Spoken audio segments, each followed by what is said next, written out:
the act, the character, and especially when you're playing some characters that are full of different emotions like anger, like jealousy, like happiness, whatever. How do you release? Like how do you get into the emotion and how you release from that?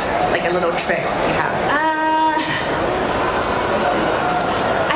A skill that you learn from doing lots of different acting jobs, and for some people like you listen to music, for other people you kind of have to like sit away from everybody and just get into this zone. For me, I'm that person. Like I have to, everybody like they're chatting, and I have to kind of get away and create my own little space in my head. But it doesn't take long. I have a lot of life experience that I can draw from very quickly. So somebody like Araminta. Because Bridgerton is still like a comedy. Yes. It's like a dramedy. Yes. So I never really had to go into a really dark place. Okay. I don't know. I just found it surprisingly easy to be evil. It was just. Oh, I love the scene when you. I think it was in there was like a confession, like at the closet. Oh yeah. I watched it a couple of times. And I was like, wow. Well, that was the actress from like Harry Potter. Wow, you have evolved so much. Because I feel like when you're on your different stage, your mom, like you already had the life experience. So like I've seen like the evolvement of that, and so that's why I was very curious, like how you getting the modes, and it's definitely not when you're yelling to your child, right? Yeah. I mean, no, with my child, I will let him do anything. I'm just such a gentle parent, I'm just a sucker when it comes to him. I'm like, yes, whatever you want. But with Araminta, it still comes from a place of love, and I have to remember that. I didn't want to just be like shouting, randomly.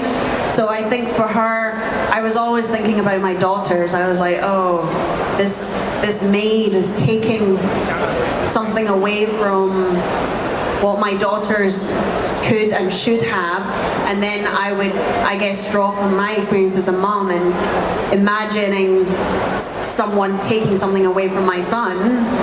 So so there's those kind of little relatable. Yeah, still relatable. Yeah.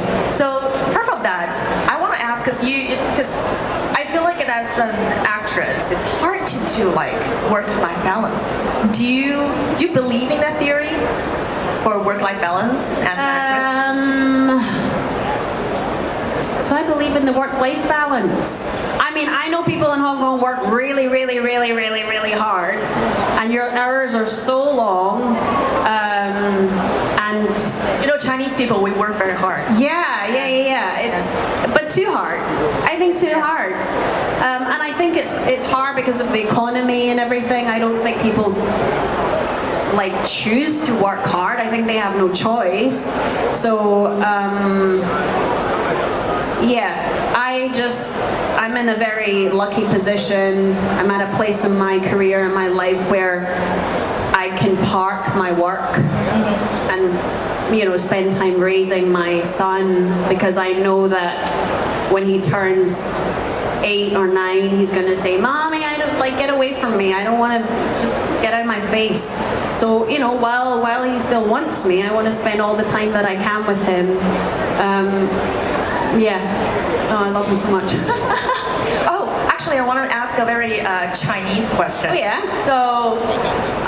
So do you do your parents help you take care of your son, or you have to do it on your own? Say that again. No. So in Chinese culture, your parents, like the grandparents, will help the parents take care of the child. Yeah. Because we work like so hard, right? All the time. So do your parents do your relatives take? Yeah, my mom lives with me. She lives in my house. She is my helper. And without her, I would be dead. So I'm very grateful to my mom for helping me. She loves my son, her grandson, and I think that that's how it should be. I think really raising a child takes a village. It's so weird that like people have this idea that it should just be mom and dad. I think like it really needs a group of people, like a big community, and I feel so lucky that I have that in my home. You know, his godmother, who is my cousin, Fiona, also lives with us, and we have a dog. We have like a big household of people, and because I think it's important that my son can go to different people if he disagrees with me. I don't want him to ever think that I'm right.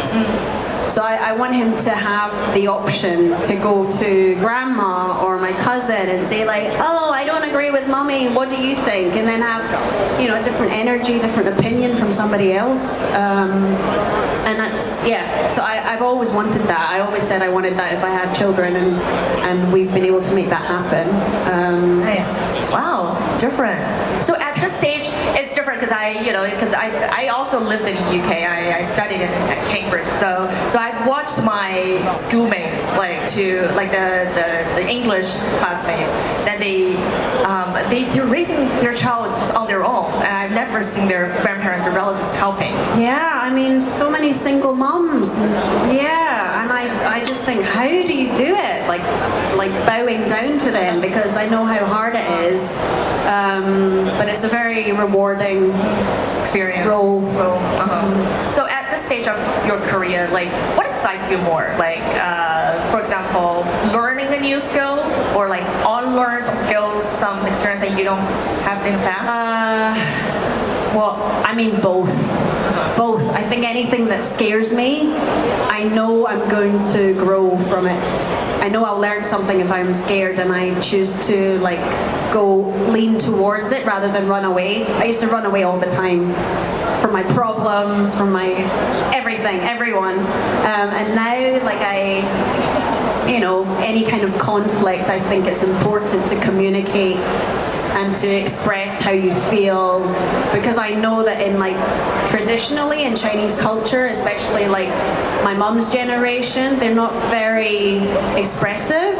You know, everything is just like gokmai, you know, just like suppressed, and I think it's really unhealthy. And because me and mom have lived together for 3 years now, we're able to have these like conversations, and they're not easy, but when we have them, we just like, oh, it's beautiful, because afterwards there's like some kind of like release of like energy, and then we become closer and we're more affectionate. But that doesn't mean to say we don't find each other so annoying sometimes. Yeah, but I think that's normal. I see. Yeah.